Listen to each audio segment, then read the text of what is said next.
हैं। तो अगली जो ऑप्शन है वो है हमारे पास शो ग्रिड्स की। प्रेजेंटेशन मोड इस वक्त अभी ग्रेड आउट है, वो हमें अभी अवेलेबल नहीं है, लेकिन प्रेजेंटेशन मोड होती क्या है वो मैं आपको बता देता हूँ कि अगर मैं कंट्रोल ऑल्ट एक्स प्रेस करता हूँ तो इस तरह से आप अपने अ, बाकी जो कमांड पैनल था और बाकी जो मेन टूल बार्स हैं और दूसरी जो टूल बार्स हैं वो आप अपने हाइड कर सकते हो, तो एक तरह से प्रेजेंटेशन मोड दे सकते हो। तो मैं वापस अपने एडिटिंग मोड में आ रहा हूँ, इसकी भी कभी इतनी जरूरत नहीं पड़ती, लेकिन इन केस अगर आपको पता होना चाहिए इन सब चीज़ों का। तो यहाँ पे लिखा हुआ है शो ग्रिड, तो अगर मैं इसको क्लिक करता हूँ तो मेरी ग्रिड ऑफ हो गई। तो लास्ट टाइम हमने डिस्कस किया था यही कि अगर मैं जी प्रेस करता हूँ, उसके आगे शॉर्ट की भी लिखी हुई है उसकी जी, तो अगर मैं जी प्रेस करता हूँ तो मेरी ग्रिड ऑन एंड ऑफ हो रही है। और दोबारा मैं इस प्लस के आइकन पे क्लिक कर रहा हूँ और यहाँ पे लिखा हुआ है व्यू क्यूब। तो जैसे ही मैं व्यू क्यूब के ऊपर क्लिक करता हूँ तो एक और मेन्यू अपीयर होता। इस मेन्यू में मेरे पास ये जो व्यू क्यूब है, ये जो मैंने आपको दिखाया था, इस व्यू क्यूब की सेटिंग्स अवेलेबल है। तो अगर मैं इस व्यू क्यूब को डीएक्टिव करना चाहता हूँ किसी भी वजह से, तो मैं यहाँ पे इसको शो द व्यू क्यूब के ऊपर इसको अनचेक कर देता हूँ, तो अब मेरे उस व्यू पोर्ट से वो व्यू क्यूब खत्म हो गया। तो ये टोटली यूजर इंटरफेस इस सॉफ्टवेयर का टोटली आप लोग पर डिपेंड करता है कि आप किसको किस तरह से यूज करना चाहते हैं। तो अभी के लिए मैं इसको एक्टिव रखता हूँ।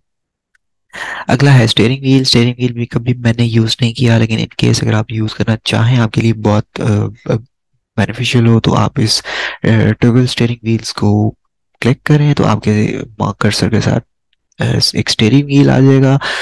सम टाइम आपको नेविगेशन करने के लिए आसानी हो रहती है इससे, लेकिन मॉडलिंग जब आप कर रहे होते तो फिर आपके लिए बहुत प्रॉब्लम क्रिएट कर सकता है, तो आप इसको नॉर्मली मैं ऑफ ही रखता हूँ।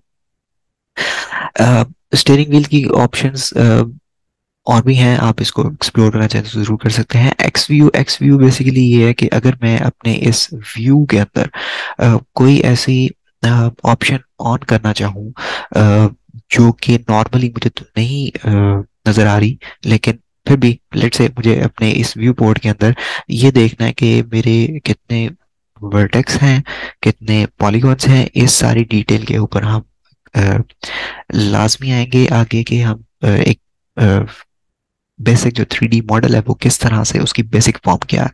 तो अगर मैं अभी के लिए 7 प्रेस करता हूँ, तो 7 प्रेस करने से मेरे इस टॉप लेफ्ट कॉर्नर पे पॉलीगॉन्स और वर्टेक्स की अमाउंट अवेलेबल है।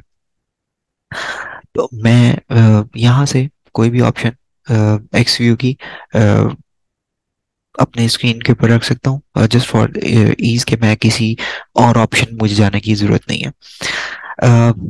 क्रिएट प्रीव्यू बेसिकली क्या है कि आप अगर कोई भी मॉडल कर रहे हो और उसका आपने अपडेट देना है अपने क्लाइंट को, तो आप मैक्स की फाइल नहीं भेजोगे, आप क्या करोगे, सिंपली उसका एक स्क्रीनशॉट ले लोगे। स्क्रीनशॉट लेने के और भी बहुत सारे तरीके हैं, जैसे कि आप अपने विंडोज के ऑप्शन में जाके स्क्रीन कैप्चर भी कर सकते हो अपने कीबोर्ड से, प्रिंट स्क्रीन का बटन भी प्रेस कर सकते हैं। लेकिन हम यहाँ पे अगर कैप्चर स्टिल इमेज पे क्लिक करते हैं तो वो कह रहा है कि इस एक्टिव व्यू पोर्ट का एक शॉट वो ग्रैब कर लेगा। तो जैसे ही मैं ग्रैब के ऊपर क्लिक करूंगा तो यूं वो इस इमेज का या उस व्यू पोर्ट का एक स्क्रीनशॉट ग्रैब कर देगा और आप इसको बाद में सेव भी कर सकते हो।